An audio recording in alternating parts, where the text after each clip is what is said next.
Donc la délibération 13.1 et la délibération 13.2 sont du même objet et rapportées par Jean-Michel Latte.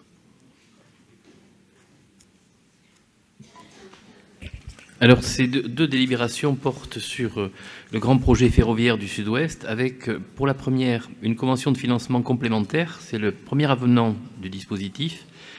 On avait déjà voté sur une somme de près de 15 millions d'euros sur la première partie de la phase pro.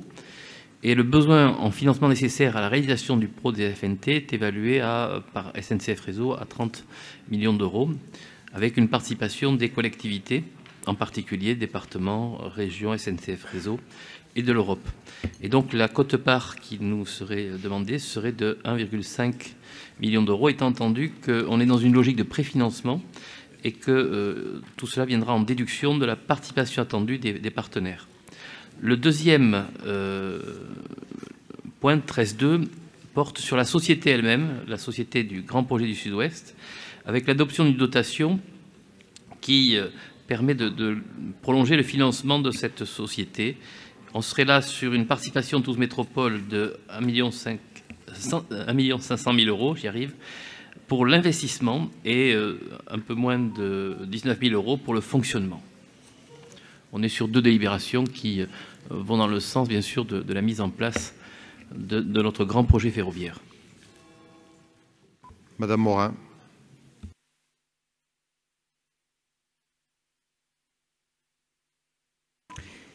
Oui, Monsieur le Président, Mesdames et Messieurs, chers collègues, nous allons maintenant vous proposer un amendement de bonification pour cette délibération. Car la délibération que vous nous proposez présente un double enjeu. Les AFNT sont indispensables pour la réalisation de la LGV, mais ils vont aussi être utiles pour améliorer les transports du quotidien. Outre les voies supplémentaires, puisqu'on passe de 2 à 4 voies entre Saint-Jory et Matabiau, il y a aussi le réaménagement de tous les points d'arrêt de Castelnau-d'Estrettefond à Matabiau, 6 gares et points d'arrêt qui vont devenir fonctionnels et accessibles à toutes et tous. Pourtant, il manque au moins un point d'arrêt ferroviaire pour permettre un meilleur maillage du nord toulousain, dont nous savons tous qu'il constitue un point noir en termes de trafic routier, à cause notamment d'une mauvaise desserte en transport collectif, alors que dans le même temps, l'urbanisation progresse fortement. Je veux donc vous parler de la gare de l'Espinasse. Aujourd'hui, les déplacements dans le nord toulousain, c'est la galère. Il y a quelques jours encore, la dépêche titrait « Toulouse, la galère des élèves de Toulouse-Lautrec qui arrivent en retard à cause du bus ». Article qui évoquait des centaines d'élèves venant de Saint-Jory, de Gagnac, de Fenouillet et d'autres villes, et qui, pour certains, arrivent avec 1 heure de retard. Et ce n'est pas notre collègue Alain Alençon, maire de l'Espinasse, qui nous contredira au sujet des difficultés que vivent ses administrés. Difficultés pour lesquelles il existe une solution, qui intéresse d'ailleurs tout le nord toulousain. Le RER permettrait de mettre Castelnau-d'Estrettefond à moins de 15 minutes de Matabiau, quand aujourd'hui, il faut facilement 1 heure le matin en bus et plus en voiture. Alors certes, la gare de l'Espinasse n'est pas dans la DUP des AFNT. Et on peut se demander pourquoi, alors que la halte de la Lande va concerner bien moins de monde selon les études. Pourtant, il y a un enjeu fort autour des aménagements ferroviaires du nord toulousain. Pour le RER, puisqu'il est essentiel que les aménagements ne rendent pas plus difficile et plus coûteux l'aménagement de la gare de l'Espinasse. Il est donc important de notre point de vue de l'écrire dès maintenant dans cette délibération.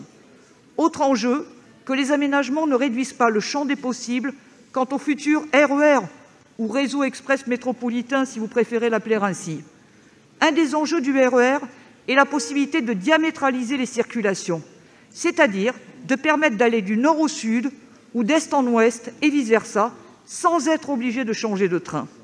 Tous ceux qui prennent les transports collectifs, et je sais qu'ils sont très nombreux dans cette assemblée, savent que les ruptures de charge, c'est-à-dire le fait de changer de train ou de bus à plusieurs reprises jusqu'à sa destination, sont des freins à l'utilisation de ces transports collectifs. Et dans cette affaire, il y a aussi un super enjeu, que dis-je, une nécessité, une obligation, diminuer le nombre de voitures sur les routes pour respecter nos engagements climatiques et tenter de rattraper le retard pris à l'échelle de notre métropole pour respecter enfin les engagements du PCAET, Plan Climat Air Énergie. Alors laissons-nous la possibilité d'avoir des gares amont et aval, comme certains le souhaitent, mais aussi de diamétraliser les circulations.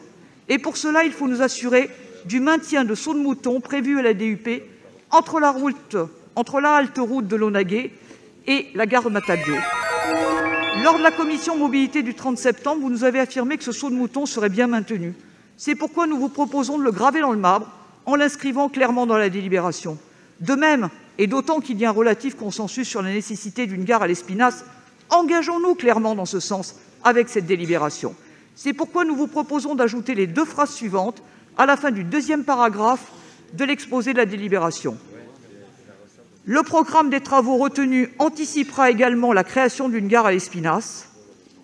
En outre, le maintien du saut de mouton prévu à la DUP entre la halte route de Launaguet et Matabio permettra une diamétralisation des circulations entre le nord et le sud-est de la métropole. Je vous remercie. Bien. Donc, je donne la parole à Jean-Michel Lade pour des éléments de réponse. Alors, je vais me recentrer sur la délibération, Monsieur le Président, parce que tout ce qui a été dit est très large et nous amènerait sur des débats qu'on a déjà eus, qu'on aura d'ailleurs à la fin de la séance.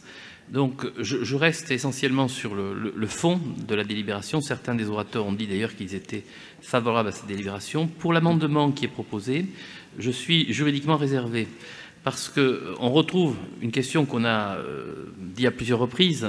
La gare de l'Espinasse n'est pas dans la DUP et donc il faudrait, pour l'introduire dans les AFNT, à ce stade, une DUP modificative, avec tous les risques de calendrier de contentieux liés à ce dispositif.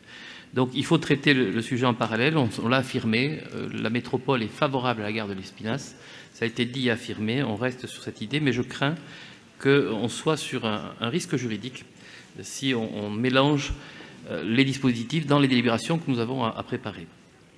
Pour le saut de mouton, on est sur une stabilisation financière des AFNT, mais c'est un projet qui sera lancé quand on aura mené le tour de table financier. Donc je vous propose de ne pas retenir l'amendement et de voter en l'état la délibération qui est proposée. Merci, Madame Morin. Alors, j'entends la question posée du risque juridique. C'est effectivement, si nous disions dans la délibération, nous allons intégrer effectivement une DUP complémentaire sur l'Espinasse, j'entends le risque juridique. Par contre, ce n'est pas ce que j'ai proposé. Ce que j'ai proposé, c'est le programme des travaux retenus anticipera également la création d'une gare de l'Espinasse. Ça laisse ouvert le mode juridique, ça laisse ouvert beaucoup de choses. Ça signifie simplement, ça concrétise ce soutien que vous évoquez, puisque vous dites qu'il n'y a pas de problème. Ou alors proposez-moi une formule autre qui permette de garantir qu'on intègre cette question-là et qu'on ne la repousse pas au calendrier grec. Je crois que c'est vraiment important pour nos habitants qui habitent dans le nord de Toulouse. Je crois que c'est un enjeu majeur et qui peut dépasser les clivages politiques. Et je vous invite vraiment soit à me proposer une nouvelle version pour concrétiser l'engagement que la collectivité prend de s'intéresser très sérieusement à cette question de l'Espinasse sans repousser ça au calendrier grec, ou alors voter mon amendement. Et sur la deuxième partie de l'amendement, sur la question de la diamétralisation, on ne vous dit pas que vous devez faire le choix de la diamétralisation, on vous dit que vous devez le permettre, ce qui est un enjeu essentiel là aussi. Donc je ne vois pas, et là vous n'avez pas évoqué de contraintes juridiques, je ne vois pas où la difficulté, d'autant que ce saut de mouton, il est dans la DUP. Donc soit vous envisagez de modifier la DUP et vous tombez dans les risques juridiques que vous venez de soulever, et je ne vois pas pourquoi on le ferait pour l'un ou pas pour l'autre, soit de toute façon vous allez maintenir ce saut de mouton, et alors c'est mieux de l'écrire et que ce soit plus clair. Je reste sur ma position, entre guillemets, juridique. Vous proposez d'introduire dans une délibération des éléments qui sont souhaitables, mais qui n'ont pas leur place dans cette délibération, au nom, je le répète, du risque juridique de déviation du dispositif.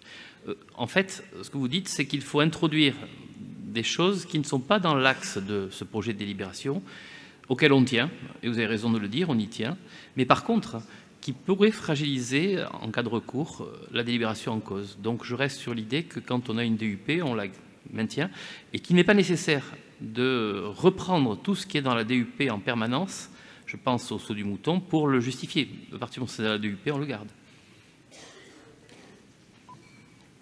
Bien, nous procédons au vote de l'amendement. Un instant, je vous prie. Oui, pardon, Madame Carole Michelet, je ne l'avais pas vu. Oui, juste un mot pour dire qu'en effet, on se range à l'avis de Jean-Michel Latte pour sécuriser les choses et qu'on est là sur une délibération, et c'est comme ça qu'on l'a appréhendé, qui revient sur les questions de financement. Et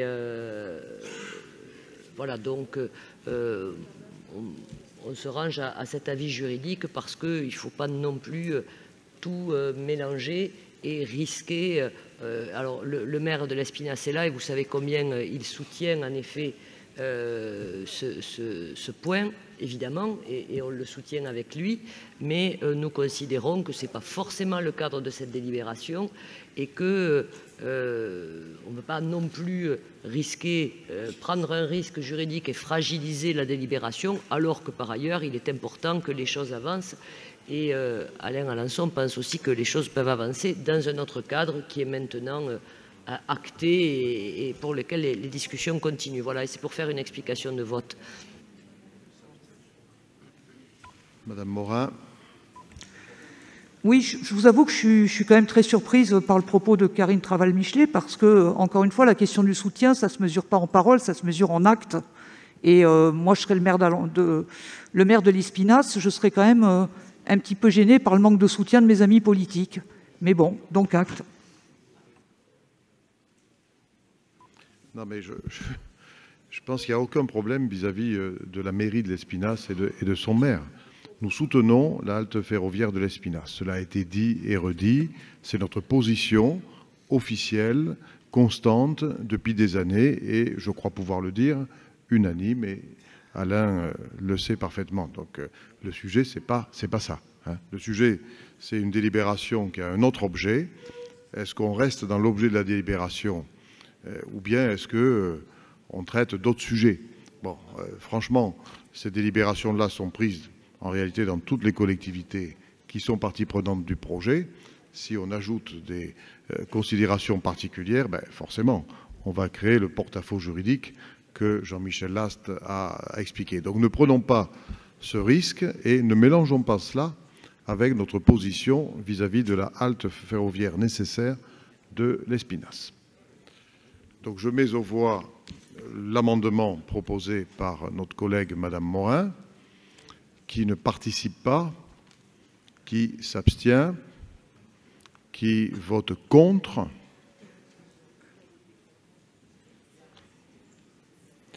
qui vote pour.